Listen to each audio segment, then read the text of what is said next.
No, it's in my heart.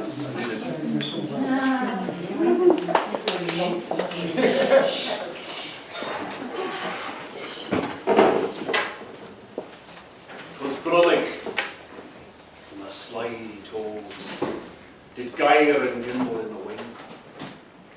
O mims with borogoves, and the mole rats out green. Beware the jabberwock, my son, that teeth that bite, claws that catch. Beware the jub bird, and shun the furious battle. He took his vorpal sword in hand. Long time the manxome foe he switched off his foe.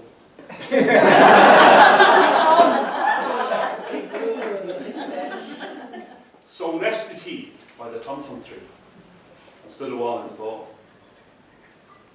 And while in offish thought he stood, the jabberwock, with eyes of flame, came whiffling through the tully wood, and babbled as it came. 1, 2, 1, 2, and through the vorpal blade went snicker-snack. He left it dead, and with its head, he came galloping back. Hast thou slain the jabberwock? Oh, come to my arms, my beamish boy. Oh, for just day Caloo Calais he chortled in his joy. Or maybe see where the bottle goes. 'Twas brillig, and the slidey toes did gyre and gimble in the weep. Or maybe see where the bottle goes, and the mole rats out green.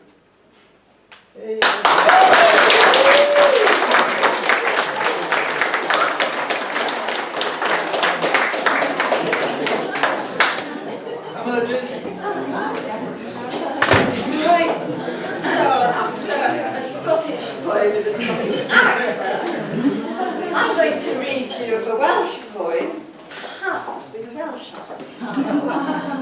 Because even though those who know me know that I've got a broad Yorkshire accent, I was in fact born in Swansea, where Dylan Thomas was also born. And the thing about this poem, what really wanted me to read it to you was, it reminds me of my childhood. And this is about Dylan Thomas's childhood at Fern Hill.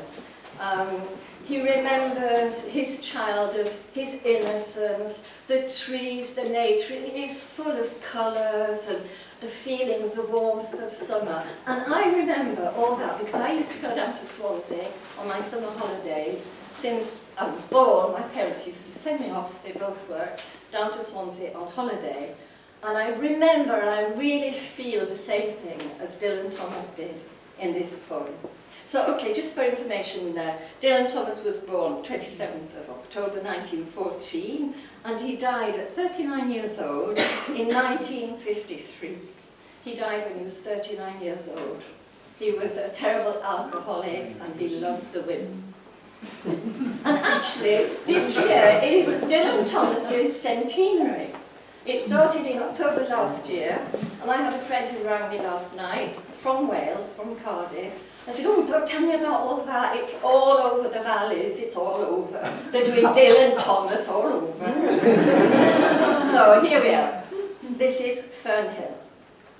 Now, as I was young and easy under the apple boughs, about the lilting house, and happy as the grass was green, the night above the dingle starry, time, let me hail and climb, and honoured among wagons, I was prince of the apple towns, and once below a time, I lordly had the trees and the leaves trail with the daisies and the barley down the rivers of the windfall light. As I was green and carefree, famous amongst the barns, about the happy yard and singing as the farm was home, in the sun that was young once only. Time, let me play and be golden in the mercy of his knees.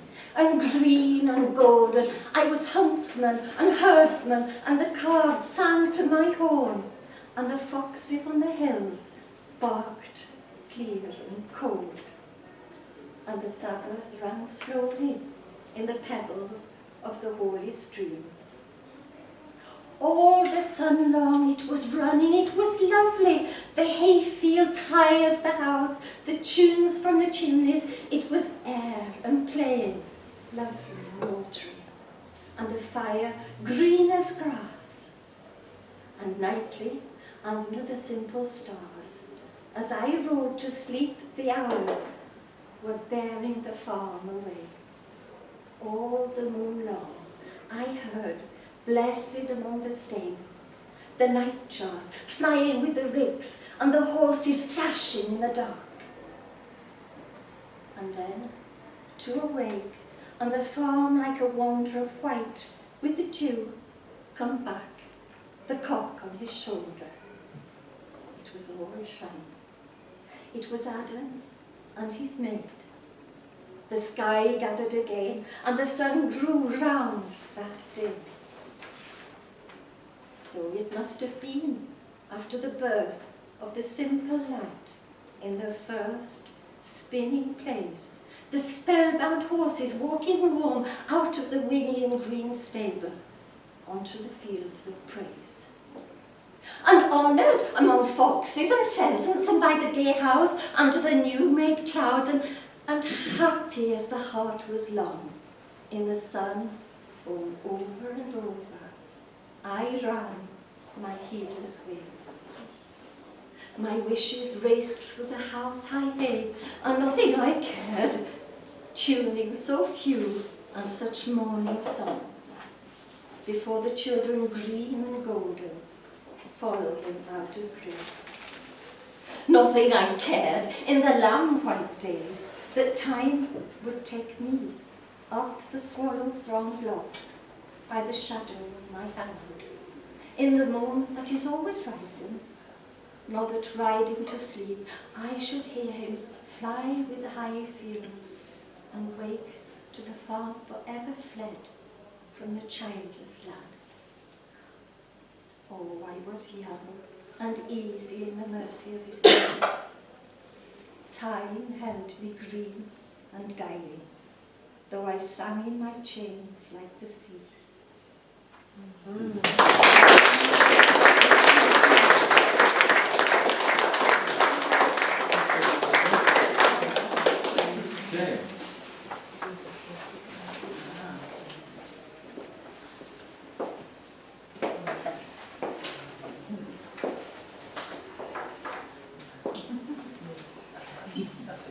That's my last Duchess painted on the wall, looking as if she were alive. I call that piece wonder now. From Pandolf's hands, worked busily a day, and there she stands. Will it please you sit and look at her? I said Frau Pandolf by design, for never read strangers like you, that pictured countenance, the depth and passion of its earnest glance, but to myself they turned, since none puts by the curtain I have drawn for you but I, and seemed as they would ask me, if they durst, how such a glance came there. So, not the first are you determined to ask thus. Sir, 'twas not her husband's presence only called that spot of joy into the Duchess' cheek. She had a heart, how shall I say, too soon made glad, too easily impressed. She liked whate'er she looked on, and her looks went everywhere. Sir, 'twas all one. My favour at her breast, the dropping of the daylight in the west, the bough of cherries some officious fool broke in the orchard for her, the white mule she rode with round the terrace. All and each would draw from her alike the approving speech or blush, at least. And she thanked men. Good! But thanked, somehow, I know not how, as if she ranked my gift of a 900-years-old name with anybody's gift.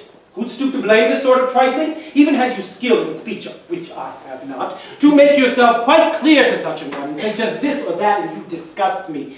Here you miss or there exceed the mark, and if she let herself be lessoned so, nor plainly set her wits to yours forsooth, and made excuse, e'en then would be some stooping.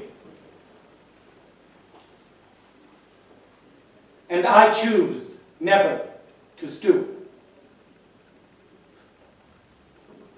Ah, sir. She smiled whene'er I passed. But who passed without much the same smile? This grew. I gave commands. All smiles stop together. And there she stands. As if alive.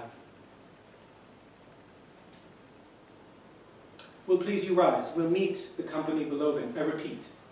The Count, your master's known munificence, has ample warrant that no just pretense of mine for dowry will be disallowed.